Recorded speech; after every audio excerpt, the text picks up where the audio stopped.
Perkenalkan, nama saya Gusnul Novian Herdiansyah, NPM saya 25144600051.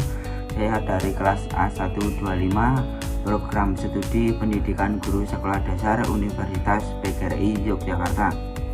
Nah, jadi di sini teman-teman saya akan menjelaskan tentang metode gaya belajar yang sebelumnya saya sudah melaksanakan tes gaya belajar dengan mengisi kuesioner atau kuis yang mendapatkan gaya belajar kinestetik. Setelah saya mengetahui bahwa saya memiliki gaya belajar kinestetik, saya rasa itu benar karena memang saya jika pada saat pembelajaran akan lebih mudah paham, ingat, dan mengerti materi pembelajaran jika saya mendengarkan dan praktik dibandingkan belajar hanya dengan melihat. Kenapa saya mendapatkan gaya belajar kinestetik?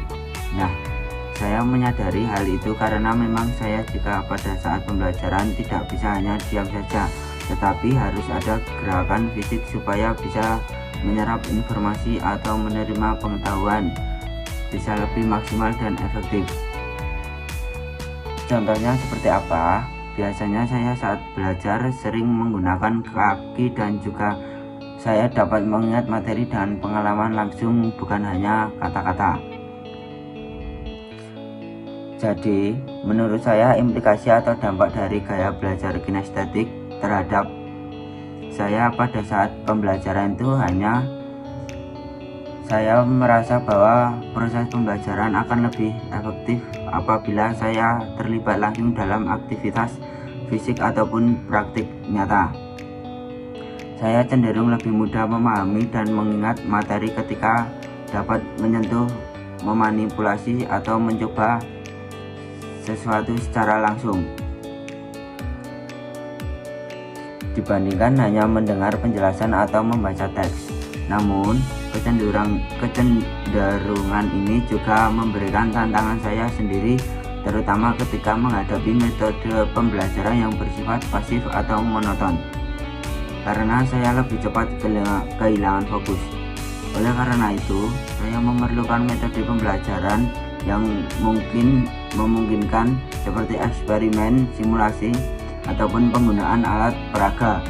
Gaya belajar ini memberikan dampak positif terhadap kemampuan saya dalam bekerja secara aktif, berkolaborasi dengan teman, serta mengembangkan keterampilan motorik dan koordinasi tubuh dalam proses pembelajaran. Jika pada saya saat mengajar nanti, saya tentunya akan menggunakan metode pembelajaran yang tidak mudah membuat siswa menjadi jenuh, bosan, dan hilang fokus pada saat pembelajaran. Misalnya, saya membuat metode mengajar atau pembelajaran yang melibatkan kegiatan langsung seperti praktek langsung, membuat media pembelajaran semenarik mungkin, serta mengajak siswa melakukan ice breaking. Di dalam gaya belajar ini, siswa juga harus berpartisipasi aktif, bukan hanya praktik. Misalnya, siswa bertanya kepada guru tentang materi pembelajaran yang belum jelas. Nah, di sini dalam gaya belajar kinestetik ini lebih menekankan terhadap metode pembelajaran praktik, misalnya seperti membuat keterampilan dari kertas origami, mengajak siswa untuk bekerja sama dalam tugas proyek, serta guru juga harus menciptakan lingkungan pembelajaran yang fleksibel dan interaktif supaya siswa bisa belajar sambil mengekspresikan diri mereka sendiri, dan juga siswa bisa belajar sambil bergerak, melakukan, dan mencoba. Sekian dari saya penjelasan metode gaya belajar kinestetik. Sekian dari saya. Wassalamualaikum warahmatullahi wabarakatuh.